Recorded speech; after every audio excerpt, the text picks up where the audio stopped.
an agri-budget because of its emphasis on agriculture and farmers' welfare. क्योंकि इसमें खास सबसे ज़्यादा खेती और किसानों के कल्याण पर दिया गया था. Professor Swaminathan had then remarked, the dawn of a new era in farming is in sight.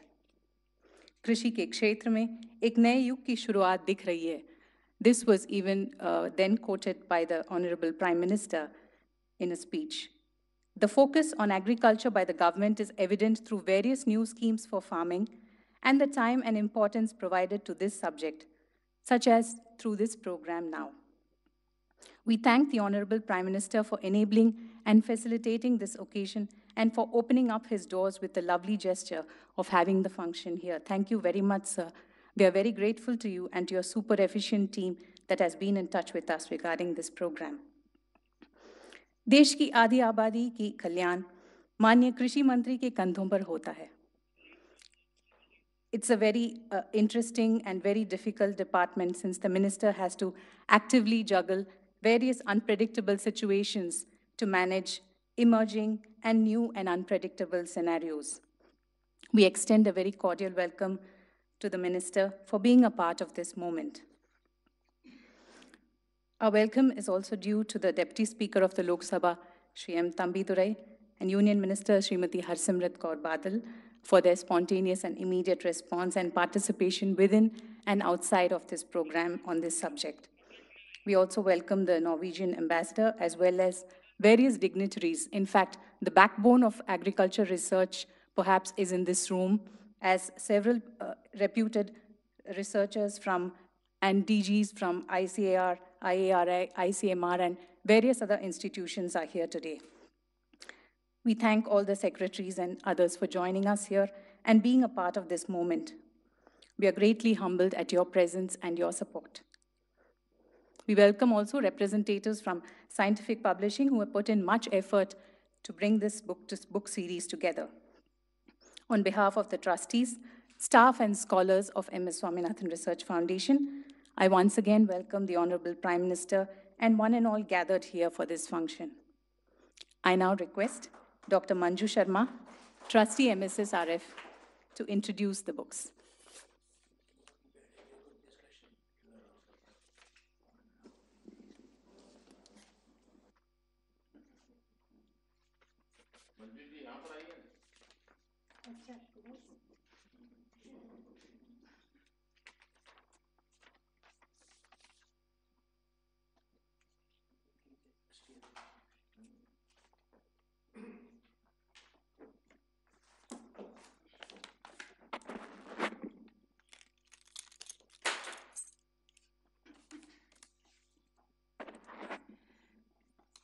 Param Adarni, most respected and admired Prime Minister of India, Honorable Krishi Mantri Ji, Professor Swaminathan, and other distinguished guests. 2 books to be released are part of the series under the generic title MS Swaminathan, The Quest for a World Without Hunger. Volume 1, 50 Years of Green Revolution, an anthology of research papers, consists of 42 original research papers by Dr. Swaminathan in the area of green revolution, which show his contributions to basic, applied, and field-based research in order to achieve the green revolution that transformed India's image as begging bowl to bread basket. The anthology of papers bring out the scientific rationale behind the Green Revolution that broke the yield barriers first in wheat and then in rice. The Nobel laureate, Professor Norman Borlaug, has acknowledged that much credit should go to Dr. Swaminathan for identifying the potential of Norrin dwarfing genes to develop high-level fertilizer-responsive wheat. The dramatic yield in the wheat during just 4 years, 1965 to 68, surpassed the yield gains that during the preceding 4,000 years. One of his papers is epoch-making.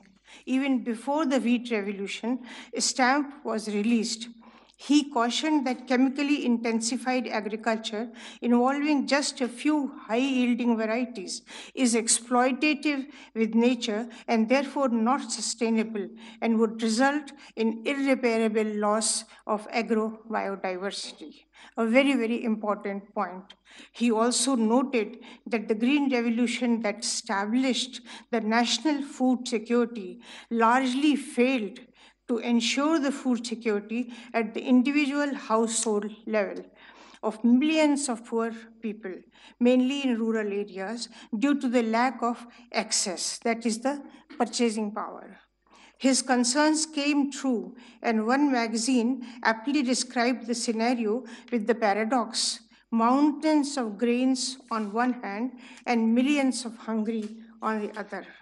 His hard, dedicated scientific work resulted in developing the concept of an evergreen revolution, which he defined as achieving productivity in perpetuity without accompanying ecological and social harm. The volume 2 of the series is more biographic with the title M.S. Swaminathan, Legend in Science and Beyond by Professor P.C. Keshwan. This is devoted to critical analysis of hundreds of research papers, initially in basic and then progressively in applied and field research. A long journey of over 65 years, all in science and technology and for the welfare of the people. Professor Swaminathan, an agriculture scientist par excellence of eminence, is also the one who has made outstanding contributions to basic radio biology.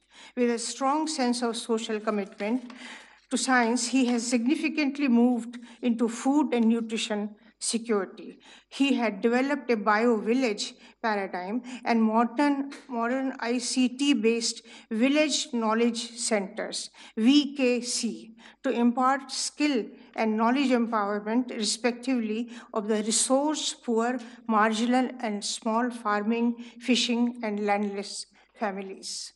He is responsible for many global biodiversity conservation programs. One example is Svalbard Permafrost Facility with the Arctic Circle of Norway to preserve 4 million samples of seeds and propagules, largely due to Dr. Swaminathan's initiatives. World over, he is acknowledged as the one who has done so much to thwart the Malthusian scourge with eco-technological tools. Professor Swaminathan, sir, is a household name in India and highly respected and admired by the global scientific community. Professor Swaminathan is truly a legend in agroecological science in the world. Thank you.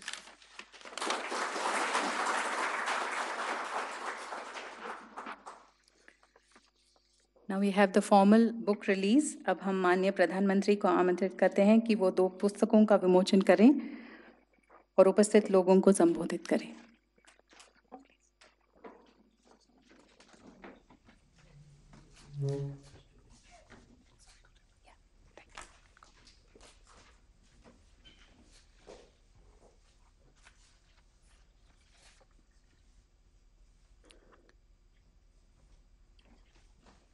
The 2 books being released, Volume 1, 50 Years of Green Revolution, an anthology of research papers by M.S. Swaminathan. Volume 2,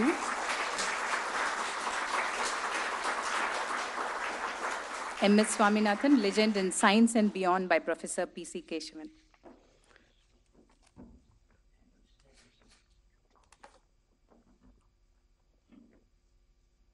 So we look forward to listen to you speak, sir. The Honorable Prime Minister, requesting the Honorable Prime Minister to say a few words.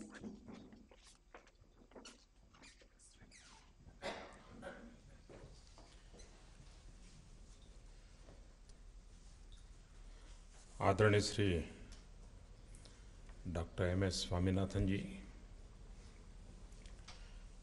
मंत्रिपरिषद के मेरे साथी श्रीमान राधा मोहन सिंह जी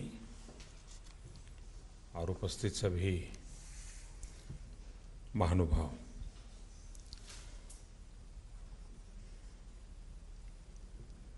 जब मैं गुजरात में मुख्यमंत्री के नाते कार्यभार संभाल रहा था, तब डॉक्टर स्वामीनाथन जी से मेरा परिचय आया और उस समय हमने एक सॉइल हेल्थ कार्ड, उस योजना को प्रारंभ किया था। जब उस विचार को मैं कर रहा था तो मेरे यहाँ से भी काफ़ी ब्यूरोक्रेटिक रेजिस्टेंस रहता था कि क्या कर रहे हो, क्या कर रहे हो, वगैरह वगैरह। लेकिन जब स्वामीनाथन जी ने पब्लिकली एक बयान दिया, शायद चेन्नई से दिया था, और ये कितना बड़ा महत्वपूर्ण कदम हमने उठाया है और इससे आगे चल कर के कितना लाभ होगा, और एकदम मेरी सरकार में हमारे साथियों को जो चीज़ मैं समझा नहीं पा रहा था, मुझे बड़ी मेहनत करनी पड़ रही थी कि नहीं भाई इसको करना है, कैसे करना है। लेकिन जैसे ही डॉक्टर स्वामीनाथन का स्टेटमेंट आया अखबार में, सारे ब्यूरोक्रेसी का मूड बदल गया। सबको लगा कि अरे ये तो बड़ा महत्वपूर्ण काम है, अब करना है। ये मैं इसलिए कह रहा हूं कि उनकी जो तपस्या है, साधना है,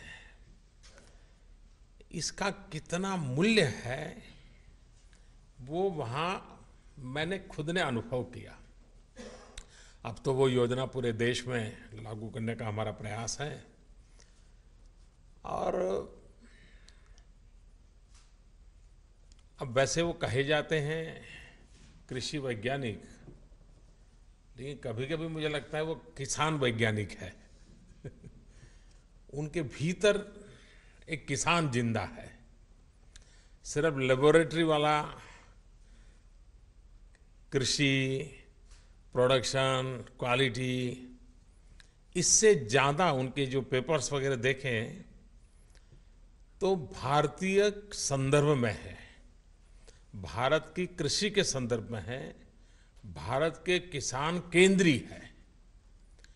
ये जब चीज़ें आती हैं तो वो बहुत रिलेवेंट हो जाती हैं, वरना कभी कभार जमीन से काफ़ी ऊपर बहुत सी चीज़ें आती हैं, लेकिन फिर वो बीच का गैप पूरा नहीं होता है।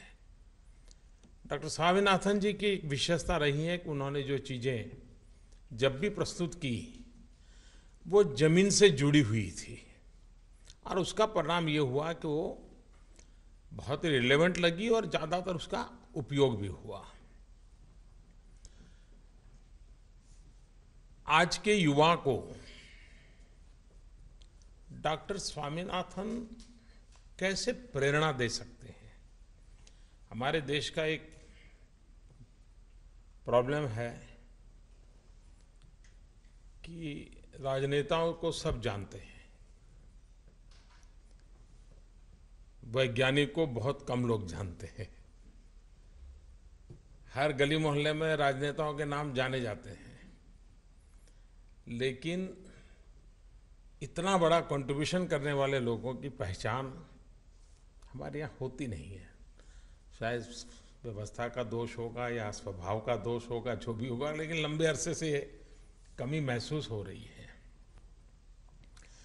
और उसके कारण शायद आज की युवा पीढ़ी को भी एक खिलाड़ी से इंस्पिरेशन मिल सकता होगा, एक सिने कलाकार से मिल सकता होगा, किसी राजनेता से मिल सकता होगा, किसी बड़े औद्योगिक घराने से मिल सकता होगा, लेकिन मास लेवल पे युवा को वैज्ञानिकों की तरफ ध्यान नहीं जाता होगा।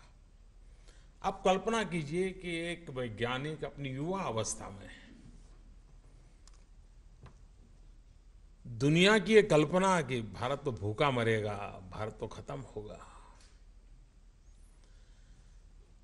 निराशा का माहौल हो, भारत को बिल्कुल ही अब मान लिया गया कि तो गया, ऐसे समय एक युवा वैज्ञानिक संकल्प करके कहे नहीं, स्थिति बदली जा सकती है और हम बदल के रहेंगे। पूरे ग्रीन रिवॉल्यूशन के मूल में एक युवा वैज्ञानिक का वो संकल्प है जो डॉक्टर स्वामीनाथन के रूप में हमारे सामने गिरा है।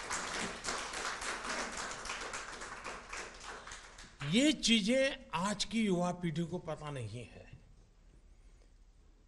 आज के युवा के सामने भी अगर ये विषय आए, स्टार्टअप की दुनिया है, उनके सामने आए भाई माल न्यूट्रिशन एक चुनौती, तिलहन दलहन पल्सीज, हमारे पल्सीज में प्रोडक्टिविटी भी कम है, उसमें प्रोटीन कंटेंट वैल्यू भी बढ़ाने की आवश्यकता है। अब ये चुनौतियां आज की युवा पीढ़ी अगर मन में दम मान के चल, हम ये माल न्यूट्रिशन की अवस्था हम बदल के रहेंगे। हम देश के एग्रीकल्चर रिवॉल्यूशन में इस प्रकार की चीजें लाएंगे। और महात्मा गांधी भी कहा करते थे, भूखे का भगवान तो रोटी होता है। और यही बात हम वैज्ञानिक तौर तरीके से कैसे आगे बढ़ाएं। मुझे कुछ चीजें व्यक्तिगत जीवन में बड़ी अपील हो जाती हैं। जैसे मैं मानता हूं शायद हिंदुस्तान के सभी प्रधानमंत्रियों के साथ आपने काम किया है, पहले से लेकर के मेरे तक। आपने दुनिया में देखा है किसी एक प्रधानमंत्री के पास पुरानी भी फोटो खड़ी हो तो आदमी 2 फीट ऊपर चलता है।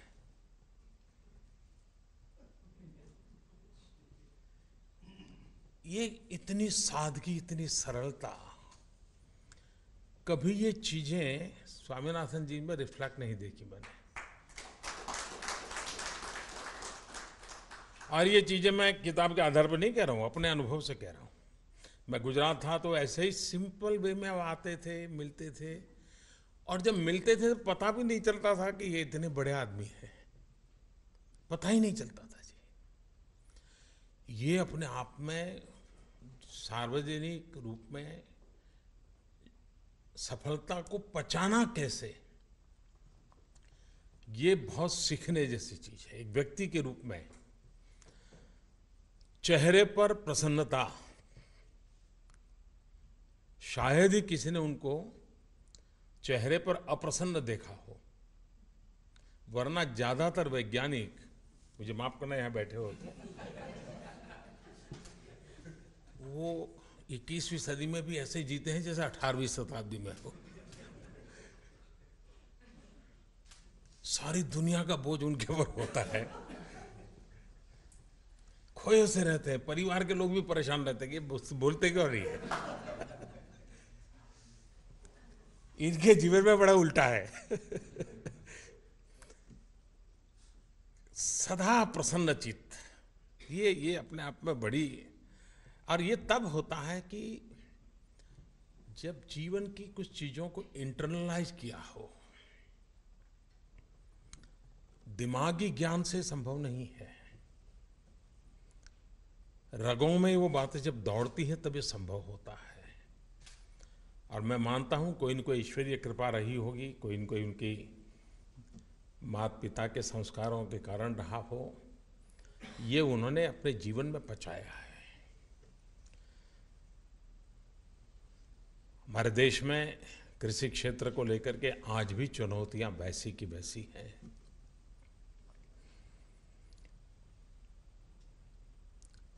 ग्रीन रिवॉल्यूशन से सेकंड ग्रीन रिवॉल्यूशन की चर्चा होती है, लेकिन एवर ग्रीन रिवॉल्यूशन भारत जैसे देश के सामने लक्ष्य है। और एवर ग्रीन रिवॉल्यूशन ये अगर हमारा लक्ष्य है तो हमने भारत का पोटेंशियल कहां है उसको पहले एक बार मैपिंग करने की आवश्यकता है। कुछ मात्रा में होता है। अब हिंदुस्तान का पूर्वी हिस्सा आर्थिक रूप से हमें बहुत इम्बैलेंस दिखता है। पश्चिमी भारत की आर्थिक स्थिति एक, पूर्वी भारत की आर्थिक स्थिति दूसरी। कोई भी देश ऐसी इम्बैलेंस अवस्था में लंबी दौड़ नहीं दौड़ सकता है, कहीं न कहीं तो वो लड़खड़ा जाएगा। जबकि दोनों पैरों में समान ताकत हो, दोनों हाथों में समान ताकत हो, ये आवश्यक है। अब पूर्वी हिंदुस्तान में जैसे पश्चिमी भारत ने गेहूं के द्वारा, धान के द्वारा फर्स्ट एग्रो रिवॉल्यूशन को लीड किया, एवरग्रीन रिवॉल्यूशन को लीड करने की ताकत पूर्वी हिंदुस्तान के राइस में है, चावल में है। और मैं मानता हूं पानी है, जमीन है, मेहनती लोग हैं, वैज्ञानिक इंटरवेंशन की आवश्यकता है, टेक्नोलॉजिकल इंटरवेंशन की आवश्यकता है। ये अगर हम करने में, और सरकार इन दिनों उस दिशा में काम कर रही है, डॉक्टर साहब से भी काफ़ी हम सुझाव लेते रहते। अभी पिछले दिनों भी मैं मिला तो इसी विषयों पर मैंने उनसे चर्चा की, मुझे ज़रा इसमें आप गाइड कीजिए। आज वो आए और हमारे टीम को काफ़ी पूरे दिन सुबह उनको पढ़ाया भी कि देखो भाई ये हो सकता है, ये हो सकता है। तो कोशिश ये हमारी कि भाई इस क्षेत्र में कैसे काम करें। अब ये बात सही है कि जनसंख्या बढ़ रही है, जमीन बढ़ने वाली नहीं है, कम होने वाली है। तब सॉइल मैनेजमेंट ये बहुत अहम आवश्यकता बन जाती है। होलिस्टिक अप्रोच कैसे हो, इसके लिए हमारी प्रोडक्टिविटी कैसे बढ़े। हमारे पास मार्जिनल फार्मर्स 85% है देश में। ऐसी स्थिति में हमारे किसान कम जमीन में भी ज्यादा उत्पादन, और उत्पादित चीजें भी सिर्फ खुद के पेट भरने के लिए नहीं, उसकी अपनी इसकी मार्केट वैल्यू ऐसी हो, कि क्वालिटी ऐसी हो, ताकि वो अपनी रोजी रोटी कमा सके। हम इस दिशा में कितना बल दे सकते हैं। उसी प्रकार से पानी का संकट, सारी दुनिया में इसकी चर्चा है। हम रिसाइकलिंग करें, हम वाटर कंजर्वेशन करें, सारा करने के बावजूद भी पानी एक चुनौती है, इस मान के चलना चाहिए। और पानी एक ऐसा विषय नहीं है कि जब आएगा तब देखा जाएगा, जी नहीं। अगर 20 साल 50 साल पहले सोच करके एक एक चीज को अभी से करना शुरू करेंगे, तब जा करके। अब इस विषय पर समाज में वो सेंसिटिविटी तुरंत नहीं आती है। जैसे एयर पॉल्यूशन, इवन कितने ही पढ़े लिखे व्यक्ति हो गए, इसका कितना संकट होगा समझते समझते देर चली जाती है। पानी के संकट को भी सामान्य मानवी को संकट के रूप में अनुभूति कराना बड़ा कठिन है। और इसलिए वाटर कंजर्वेशन के साथ साथ हम पानी का उपयोग किस प्रकार से वैज्ञानिक तरीके से करें, पर ड्रॉप मोर क्रॉप, इस फिलॉसफी को लेकर के काम करने का प्रयास वर्तमान में चल रहा है। नदियों को जोड़ने का एक अभियान, अगर कॉस्ट इफेक्टिव फार्मिंग की ओर जाना है तो हमें पानी पहुंचाना पड़ेगा।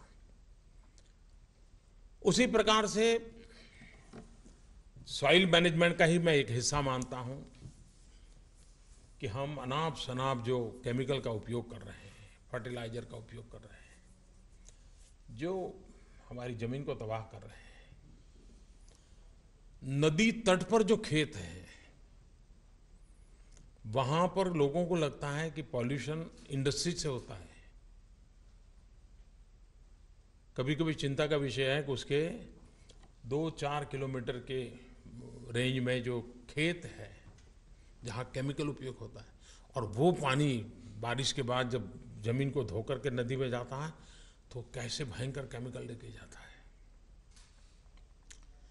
और इसलिए हमारी नदियों को बचाना, नदियों के पानी को मैक्सिमम उपयोग करना, तो एक प्रधानमंत्री कृषि सिंचाई योजना एक बहुत बड़ा मिशन मोड में काम शुरू किया है। उसी प्रकार से एक आवश्यक है हमारे यहाँ, कभी कभार कुछ न कुछ कारण से जो बोलचाल में जो विषय होते हैं उसको हम निग्लेक्ट करते हैं।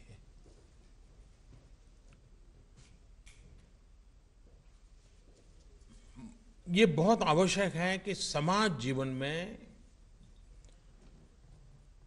दशकों से, सदियों से जो बोलचाल के विषय होते हैं उसके अंदर एक बहुत बड़ी ताकत होती है। और लेबोरेटरी में ले जाकर के उस बोलचाल की चीज़ों को सिद्ध करने का कोशिश करना चाहिए। मेरा इसलिए अनुभव है, गुजरात में एक क्षेत्र है जिसको भाल कहते हैं, समुद्री तट के पास में है, खंभात की खाड़ी के इलाके में। अब हम बचपन से सुनते आए होते भालिया गेहूं, भालिया गेहूं कहते थे उसको, और अपर क्लास की जो लोग रहते थे वो भालिया गेहूं खरीदना और प्रिजर्व करना ये उनका स्वभाव था, और बड़े महंगे दाम से ले लेते थे। तो हमारे मन में रहता था ये भालिया गांव इतना क्या कारण, कुछ तो होगा। मैं मुख्यमंत्री बना तो मैंने थोड़ा उसमें रुचि लेना शुरू किया, और ये पाया गया कि नॉर्मली गेहूं कार्बन रिच होता है, सरप्राइजिंगली ये गेहूं प्रोटीन रिच है, और बहुत ही कम इलाके में है। तो मैं कभी स्विट्जरलैंड गया था तो मैं वहाँ ये नेस्ले वगैरह के लोगों को मिला था। मैंने कहा भाई न्यूट्रिशन की समस्या का समाधान करने के लिए इसको कैसे उपयोग हो सकता है। फिर मेरे यहाँ मैंने एक यूनिवर्सिटी को इसका काम दिया कि उसके जीन के विषय में रिसर्च करें, काफ़ी काम हुआ है। जैसे बासमती शब्द हम जानते थे, लेकिन हमने देखा बासमती की ताकत क्या है।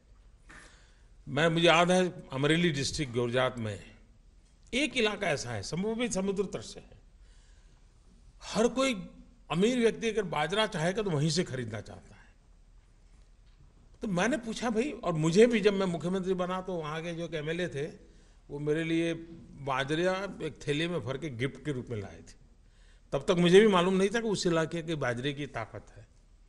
तो बाद में मैंने कुछ वैज्ञानिकों को काम कहा, मैंने कहा जरा इस पर सोचिए, हिंदुस्तान के कई कोने में ऐसी कोई न कोई वैरायटी की चर्चा लोकजीव पर होगी, हम उसको कैसे आइडेंटिफाई करें और उसकी जेनेटिक वैल्यू क्या है, उसको हम, और अगर वो सचमुच में कोई एक्स्ट्रा ताकत वाली चीज़ें हैं या उसकी प्रोडक्टिविटी की ताकत हो या कोई न कोई ऐसा शरीर के लिए उपयोगी हो, मानव जात के लिए उपयोगी है, तो उसका रिसर्च।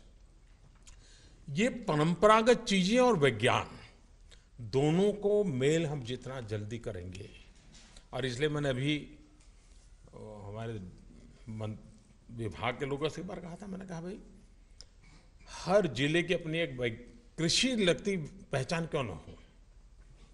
उस डिस्ट्रिक्ट में एंटर करे तो बोर्ड हो बड़ा कि ये जिला चावल का जिला है, और चावल की कोई नाम हो, पहचान हो। ये जिला इसबगुल का है, ये जिला जीरा पैदा करता है। हमारे इलाकों की पहचान कृषि से आइडेंटिफाई हम कैसे करें, ये हम लोगों की आदत नहीं है। इससे एक अवेयरनेस आती है भाई ये डिस्ट्रिक्ट, अब जैसा मुझे याद है जब हमारे यहाँ धूमल जी की सरकार थी हिमाचल में, मैं उस समय हिमाचल में रहता था, तो उस समय मैंने कहा ये सोलन में मशरूम के लिए इतना काम होता है, हम इसको कैप्चर क्यों नहीं कर पाते, उसका ब्रांडिंग क्यों नहीं करते। और आज आप देखते होंगे कभी सोलन जाएंगे तो वहाँ बोर्ड लगे हुए हैं कि मशरूम सिटी में आपका स्वागत है। अब धीरे धीरे शायद और उन्होंने शुरू किया है, कहीं पर एप्पल का भी बोर्ड लगाया है, कीवी का लगाया है। हमारे देश में सामान्य जन को इन चीज़ों से कैसे जोड़ा जा सकता है, इससे एक पहचान बनती है, और वो किसान भी आइडेंटिफाई होता है, और जो मार्केट से जुड़े लोग हैं उनको भी ध्यान रखता है भाई ये 16 जिले हैं जिसकी चावल के लिए पहचान है, तो व्यापार करना है, खरीद करनी है तो उस पर जाओ। ये 20 जिले हैं तिलहन के लिए फेमस हैं, वहीं की पहचान है। और एक एग्रीकल्चर क्लस्टर का एक कंसेप्ट डेवलप होगा। जैसे इंडस्ट्रियल क्लस्टर का कंसेप्ट है, वैसे एग्रीकल्चर क्लस्टर को हमने विकसित करना जरूरी है। उसके कारण प्रोडक्ट के साथ उसका प्रोसेसिंग, और प्रोसेसिंग से वैल्यू एडिशन, इसकी संभावना बढ़ जाती है। अगर ये हम चेन व्यवस्था खड़ी करते हैं, उसी प्रकार से फल होंगे तो उसके स्टोरेज अलग प्रकार के होंगे, धान होंगे तो स्टोरेज अलग प्रकार होगा, फल होगा तो ट्रांसपोर्टेशन अलग होगा, पैकेजिंग होगा, धान होगा तो पैकेजिंग अलग होगा, ट्रांसपोर्टेशन होगा। एक स्पेशलाइजेशन हमारे भीतर आएगा। हमारे इतने बड़े विशाल देश को अगर इन चीज़ों के अंदर हम जितना जल्दी से ले जाएंगे, हम, क्योंकि हमारा सपना है 2022 जब देश की आज़ादी के 75 साल हो, हमारे देश के किसान की इनकम डबल होनी चाहिए। किसान की इनकम डबल हो सकती है। कुछ दिन पहले जब स्वामीनाथन जी से मैं मिला था तो मैंने उनसे कहा था, मैंने कहा कुछ एग्रो इकोनॉमिस्ट जो है उनसे आप बुलाइए और चर्चा कीजिए। उन्होंने मुझे एक पेपर भी लिख करके भेजा कि ये चीज़ें हैं जिस पर आप ध्यान दीजिए, तो मैं काम कर रहा हूँ उस पर। मेरा कहने का तात्पर्य यह है कि हम एक टारगेट के साथ काम करें। एक तो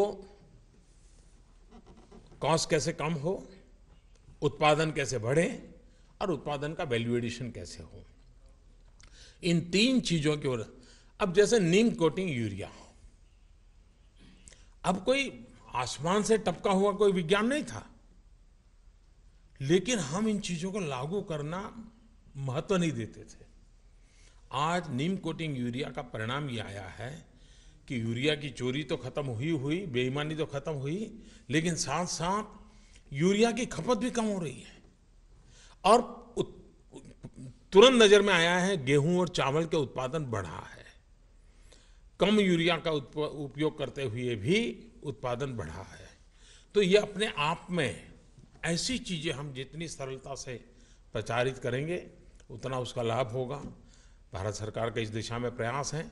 स्वामीनाथन जी की सक्रियता, उनका ये प्रयास और भारत को एवर ग्रीन रिवॉल्यूशन की ओर, एक सस्टेनेबल एग्रीकल्चर सिस्टम की ओर ले जाने की दिशा में हम लोग इन वैज्ञानिक प्रयोगों को, क्योंकि सबसे बड़ी एक जो हमारी समस्या है लैब टू लैंड, उसमें बहुत बड़ी खाई है। लैब टू लैंड ये हमारा टारगेट होना चाहिए। वैज्ञानिक जो जिंदगी खपा देता है एक चीज देश को देने के लिए, वो खेत तक नहीं पहुंचती है। खेत तक कैसे पहुंचे किसान, और खेत तक तब तक नहीं पहुंचती जब तक कि वो किसान के दिमाग में पहले नहीं पहुंचती। ये एक ऐसा उद्योगपति के दिमाग में कुछ हो जाना, उसको जेब में पैसा आना चाहिए, वो करेगा। किसान का ऐसा नहीं है। किसान जल्दी रिस्क नहीं लेता है। इन दिनों प्रधानमंत्री कृषि सिंचाई फसल बीमा योजना जो लाए हैं, उसने एक बहुत बड़ा कंट्रीब्यूशन किया है। इसके पूर्व कृषि में फसल बीमा योजना में जितने लोग आते थे, इस नई प्रधानमंत्री फसल बीमा योजना के कारण 7 गुना लोग उसके कवर में आए हैं। अभी तो शुरुआत है, प्रचार भी उतना नहीं हुआ है, किसान में भी इफ्स एंड बट्स रहते हैं, लेकिन एकदम से 7 गुना एक ही साल में जंप लगाना, ये हमारे फार्मर्स को सिक्योरिटी का एहसास दिलाता है। और एक बार सिक्योरिटी का एहसास हो गया तो उसकी रिस्क टेकिंग कैपेसिटी बढ़ जाती है। और जब रिस्क टेकिंग कैपेसिटी बढ़ जाती है तो वो वैज्ञानिकों के द्वारा कहे हुए प्रयोग करने के लिए तैयार होता है। एक चेन शुरू हो जाती है। तो प्रधानमंत्री फसल बीमा योजना, उसमें एक बहुत बड़ी ताकत है लैब टू लैंड प्रोसेस को आगे बढ़ाने की। उस दिशा में काम चल रहा है। मैं फिर एक बार डॉक्टर स्वामीनाथन जी को हृदय से बहुत बहुत बधाई देता हूं। देश की बहुत सेवा की है, देश के किसानों की बहुत सेवा की है, देश के गरीब के पेट को भरने के लिए एक तपस्वी की तरह काम किया है। बहुत बहुत बधाई, धन्यवाद।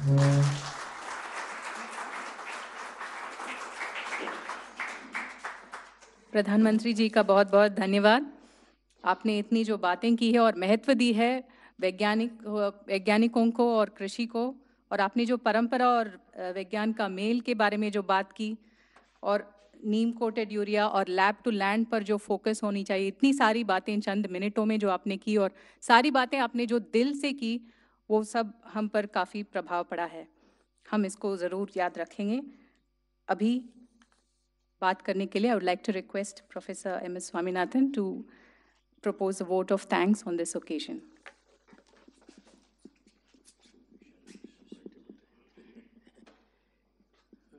With the permission of the Honorable Prime Minister, I'm sitting down and talking because of a problem in the leg.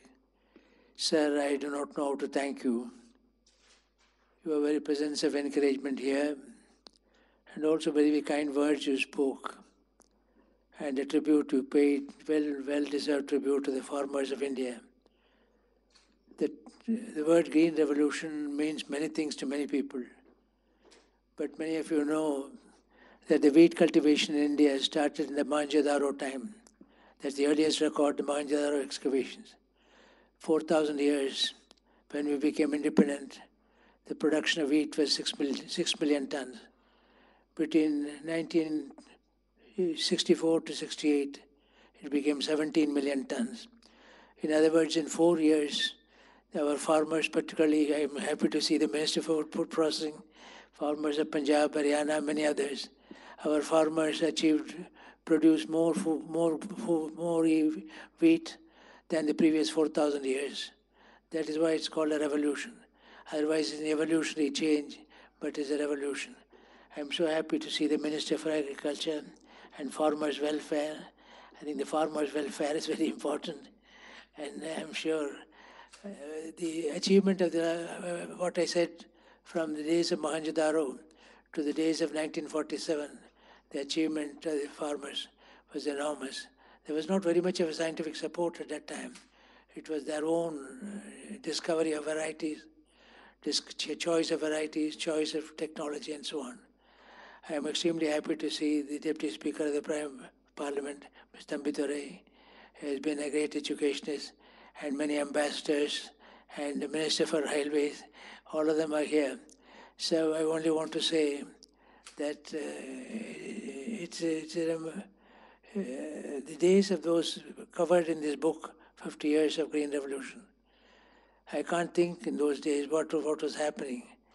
The whole world was full of doomsday experts. In fact, we had one all-day seminar on how to falsify the doomsday experts. That was the topic of the seminar itself, how to falsify them. And it so happened they were falsified, whether it was Paul and William Paddock or Paul and Anne Ehrlich, the population bomb. Our aim was to see that their predictions do not come true, because our independence was born in the backdrop of the Great Bengal famine. Those who are in those days of independence remember the days of Bengal famine, where outside the Great Eastern Hotel in Calcutta, women and children were perishing, and so on. So we are fortunate that we had a combination of factors, the enormous hardworking nature of the farmers, the scientific leadership, and above all, the political support because without public policy support, I always say we can do anything, but technology, with synergy between technology and public policy, is exceedingly important to achieve things. So we are in this book, which I am grateful to the World Scientific in Singapore for bringing together 2 books. It is an anthology, really. What happened, I myself can't think that I wrote those things in 1960. It's a combination, last 50 years, and I'm grateful to my colleague, Professor Keshavan, and Dr. Parashuraman, and Dillara Begum for scanning all the earlier papers and selecting from them a few worthy of being printed. And grateful to all my colleagues, Dr. Shelvam, Dr. Ajay Paradise here, former director, all of them for their cooperation and help. But I do hope you will look at the book. It has got 2 components. One part of it, purely the achievements of farmers, how Green Revolution became possible.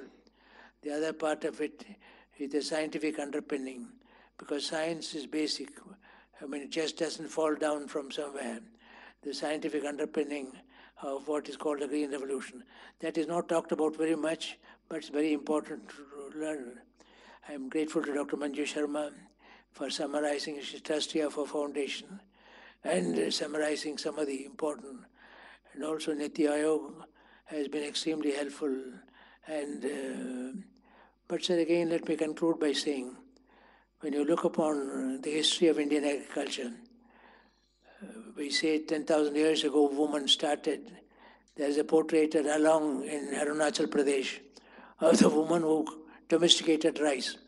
They strongly believe that this is the lady who domesticated rice and cultivate them. From those 10,000 years to 1947, we were in although our population was small, we were in great difficulty on the food front. But in the last, after independence, we must be proud of the fact there has not been any major famine. But as our Prime Minister has been pointing out, we have no time to relax. There is so much to do. Climate change is one aspect. But more important, we have to take food security to nutrition security. Nutrition, food, agriculture, nutrition, and health come together into a triumvirate. Also, I hope whoever is going to write next 50 years will show the new stage in the evolution of our agriculture, from one of, as I said, food security to nutrition security, where everybody has enough of balanced diet and clean drinking water and sanitation. We are particularly grateful to you for the emphasis you have placed on sanitation and clean drinking water. Once again, I thank the publishers, I thank my colleagues, I thank all those who have, and the ambassador, who is, and Director General Vikrasat, who is here, and many of my other colleagues who are here. I don't want to take more time. Prime Minister has been very kind. Above all, sir, before I close, I want to thank your staff. The staff of the Prime Minister's office have been extraordinarily kind, extraordinarily grateful. All the arrangements have been made by them. And I want to thank them. And I want to thank every one of you for coming here. Thank you, sir. Thank you.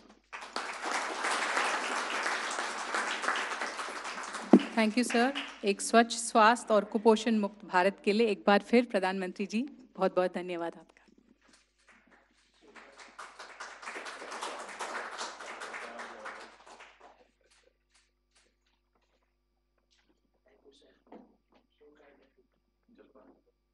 चाय के लिए सबको निमंत्रण है।